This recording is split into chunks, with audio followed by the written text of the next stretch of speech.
Hello Aquarius, this is your June forecast.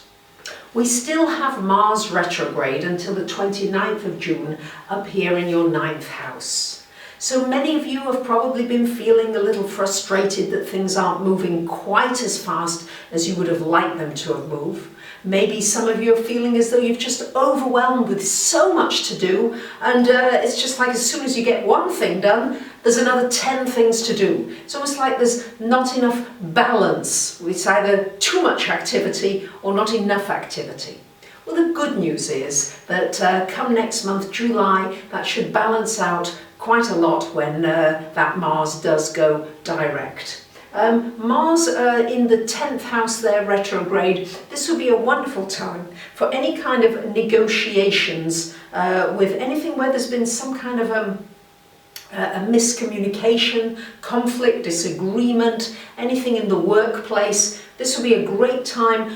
You may even find yourself even mediating a situation that's been difficult between people in your work area, or something to do with work, or something maybe to do with something that you're doing in the public arena. But it's a wonderful time for really smoothing things out. Where there's been discord, there can be harmony. Because Mars, you see, when it pushes forward, sometimes doesn't really take much notice of anybody else. But when it's retrograde, there's really a chance for everybody to have their say and for you to be able to move forward more easily and more harmoniously.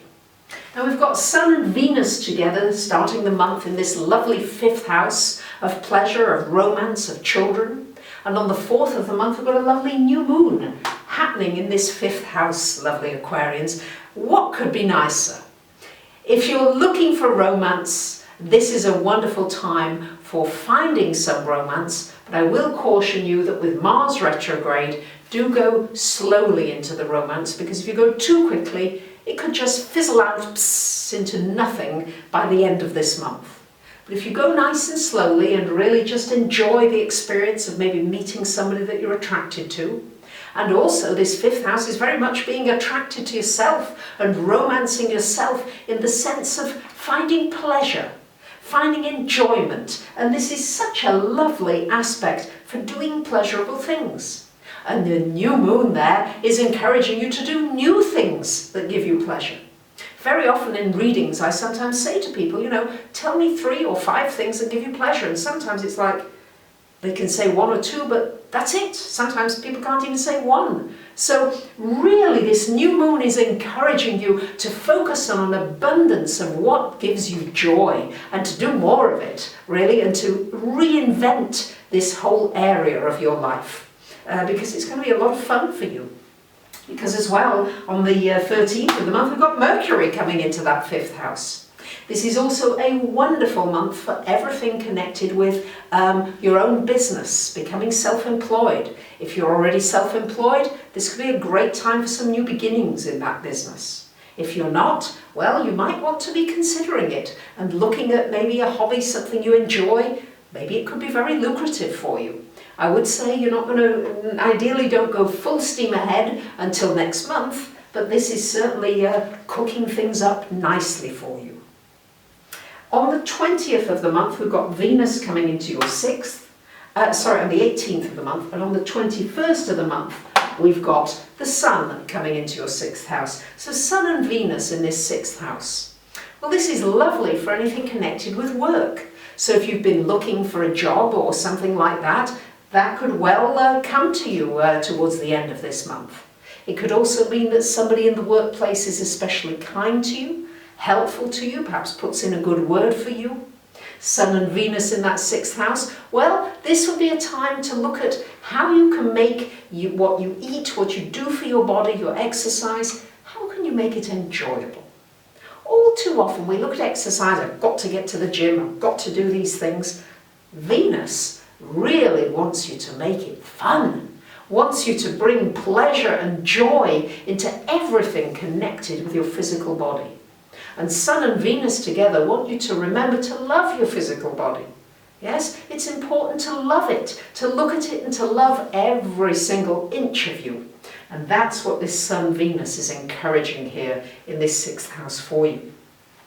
On the 20th of the month, we've got a full moon happening in this 11th house for you, along the vibrancy of Saturn there. So this is shining a light on your social network, yes? Is it time for some changes there? Maybe there's going to be some friends in your life that somehow just drop out of your life, and maybe leave some space for some new people to come into your life.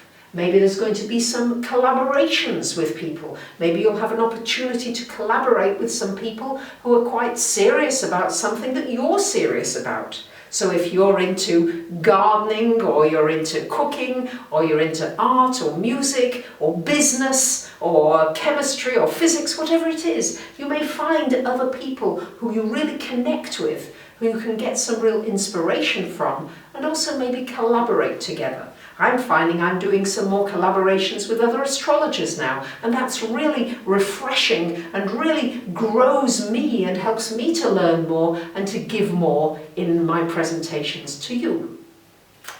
Jupiter is making a lot of aspects this month here in your 8th house, so bringing you some good fortune, potentially other people wanting to help you out financially here, but also it's just encouraging you not to overdo things and not to take off, to somehow bite off more than you can chew. So just don't, in your zeal, overcommit yourself to too many things, especially connected with work.